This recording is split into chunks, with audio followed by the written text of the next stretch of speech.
बड़ी खबर NEET exam से जुड़ी हुई द रिजल्ट मामले पर सुप्रीम कोर्ट का फैसला सामने आया है। सुप्रीम कोर्ट का काउंसलिंग पर रोक लगाने से इनकार देखने को मिला है। सुप्रीम कोर्ट का एनटीए को नोटिस जारी किया गया है। नीट तनाजे पर सुप्रीम कोर्ट का बड़ा तबसरा सामने आया है। एग्जाम रद्द हुआ तो काउंसलिंग भी रद्द होगी। एनटीए ने सुप्रीम कोर्ट को पूरी जानकारी दी। आपको बताते चले कि 23 जून को 1563 स्टूडेंट्स का फिर एग्जाम होगा। 30 जून से पहले आएगा रिजल्ट भी सामने। ग्रेस मार्क वालों की फिर से होगा इम्तिहान। बड़ी खबर इस वक्त आपको बताते चले नीट इम्तिहान से जुड़ी हुई एनटीए की तरफ से पूरी जानकारी सुप्रीम कोर्ट में दी गई और सुप्रीम कोर्ट से बड़ा फैसला सामने आया है। स्टूडेंट का शक दूर करने के लिए एनटीए ने फैसला लिया है। नीट एग्जाम सुप्रीम कोर्ट में सुनवाई के दौरान एनटीए ने कहा है कि 1663 कैंडिडेट्स का फिर से एग्जाम करवाया जाएगा। ये वो स्टूडेंट हैं जिनको ग्रेस मार्क्स दिए गए थे। साथ ही एनटीए ने कोर्ट में कहा है कि 1563 स्टूडेंट्स में से जो स्टूडेंट्स दोबारा एग्जाम नहीं देंगे उनको ग्रेस मार्क्स नहीं दिए जाएंगे। एनटीए ने बताया कि 1563 स्टूडेंट्स के लिए दोबारा एग्जाम 23 जून को होगा। तो बड़ी खबर आपको बताते चले, लगातार नीट एग्जाम को लेकर एहतजाज देखने को मिल रहा था और जो नीट अपियरर्स से उनकी तरफ से मुतालबा किया जा रहा था कि दोबारा से एग्जाम कराया जाए और स्टूडेंट्स की बात को सुना जाए। तो इस मामले को लेकर सुप्रीम कोर्ट का रुख किया गया था। सुप्रीम कोर्ट में इस मामले को लेकर अहम सुनवाई हुई और सुप्रीम कोर्ट का फैसला सामने आया है। सुप्रीम कोर्ट ने काउंसलिंग पर रोक लगाने से इनकार कर दिया है क्योंकि एक लंबा प्रोसेस था और ऐसे में रिजल्ट पर अगर एनटीए के एग्जाम को रद्द किया जाएगा तो काउंसलिंग भी रद्द करनी पड़ेगी। तो ऐसे में एनटीए ने अपना पॉइंट रखा और एनटीए ने कहा है कि जिन बच्चों को शिकायत है और जिन लोगों को ग्रेस मार्क्स दिए गए थे वो 1563 स्टूडेंट्स हैं और 23 जून को 1563 स्टूडेंट फिर से इम्तिहान दे सकेंगे। तो एनटीए की तरफ से बीच का रास्ता यहां पर निकाला गया है। Cannot be proven to be substantive or unbiased.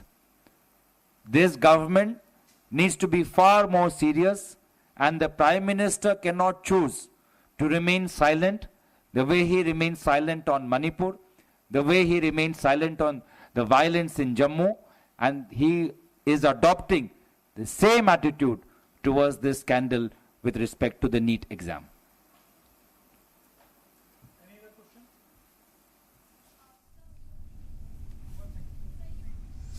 तो आपने देखा यहाँ पर कांग्रेस की तरफ से प्रेस कॉन्फ्रेंस की जा रही है अलग अलग मुद्दों को लेकर और नीट को लेकर भी यहाँ पर कांग्रेस की तरफ से बयान दिया गया। वाज़ेह हो कि 23 जून को दोबारा से एनटीए एग्जाम कराएगा। एनटीए की ओर से साफ किया गया है कि इन 1563 स्टूडेंट्स को दोबारा एग्जाम देने के लिए अवेल किया जाएगा और इन तमाम तर स्टूडेंट्स के लिए एनटीए की तरफ से दोबारा से सहूलतें फराहम की जाएंगी। तो री एग्जाम को लेकर यहाँ पर एनटीए ने सुप्रीम कोर्ट में बयान दिया।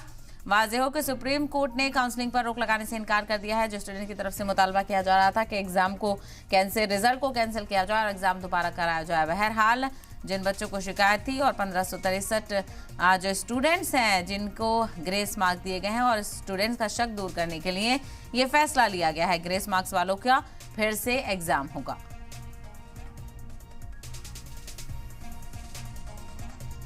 अपनी स्टूडेंट इस्लामिक ऑर्गेनाइजेशन के बिहाफ पे, जिसमें हमने कई मुद्दे उठाए थे, जिसमें सबसे पहला हमारा मुद्दा था कि आपने शुरुआत से इसमें गड़बड़ियाँ की हैं।